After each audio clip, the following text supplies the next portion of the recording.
Hey guys, welcome to Contest Prep University. I'm Joe Klemczewski with Adam Atkinson, and we're going to do a round two of myth busting. I don't know if I can say that. Is that trademark, Adam? We're going to get knocked off the air here. But we do have a lot of things we want to talk about because they are questions and issues that clients bring up all the time. The first one is fiber. Some coaches, and this can go back even 10, 15 years ago, some coaches just opt not to count fiber as if it is, quote, free. And some people like to include it. I always, Adam, have just looked at total carbs. Obviously, carbs come in the form of simple carbs like sugar, starch, and then fibrous carbs. And a lot of people use those as freebies, almost like the whole net carb game. And obviously, there's incentive in that. We like to see a lower carb count. And so if those are free, yippee, I can eat another 25, 40, 50 grams of carbs. But are they really free? No, they're not. So one of the biggest things that people don't realize is that undigested fiber does get used through the hepatic portal, and you basically will use those calories, and they actually can be stored as fat just like any other calorie out there. Because if you look at contest prep ladder, calories is the second step on the ladder. So we can see what a big deal this would be if somebody just thinks fiber is free.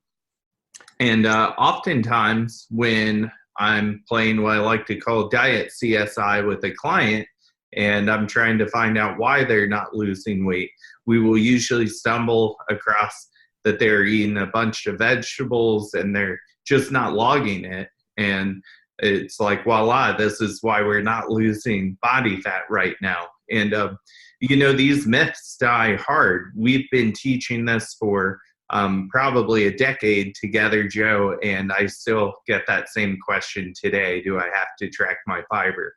Yeah. And if anybody watching or listening gets into an argument, you want to, have kind of the science behind this, fiber, first of all, can be soluble or insoluble. So a lot of times soluble fiber will get digested. It's just slower, and you can't take that out. A lot of fruit and other, what I would call kind of softer vegetables, something like, corn or peas versus the stalky, hard cruciferous, what is that word? Vegetables in terms of like broccoli, cauliflower, things like that. There is a certain amount of soluble fiber, which is absolutely directly used, but then the insoluble still ends up getting used in the large intestine because anaerobic bacteria will actually, consume them. And the byproduct, one of the byproducts is actual fat. So as you said, Adam, then that is taken back up into the body, into the digestive system through the liver. And there you go. You were eating something that you thought was fat-free, and a large part of that fiber can be utilized as fat. But in a calorie deficit, so what? It's still calories you're going to use, but if you're not accounting for them, that's where you get into trouble. And I also I have a hypothesis, and I'm, no way of knowing this, Adam. I'd love to hear your thoughts. I just think there has to be also some bad accounting for even the amount of fiber or starch in those fibrous carb sources, because anytime I have a client where we just want to, like you said, we're trying to investigate, see what's happening, and they're eating an inordinate amount of fiber, vegetables, even just gram for gram, counting fiber, if we take that down to a normal amount and replace that with starchy carbohydrates, they just simply start losing faster. So even if we're doing a calorie for calorie exchange, I find that too much fiber just slows down fat loss.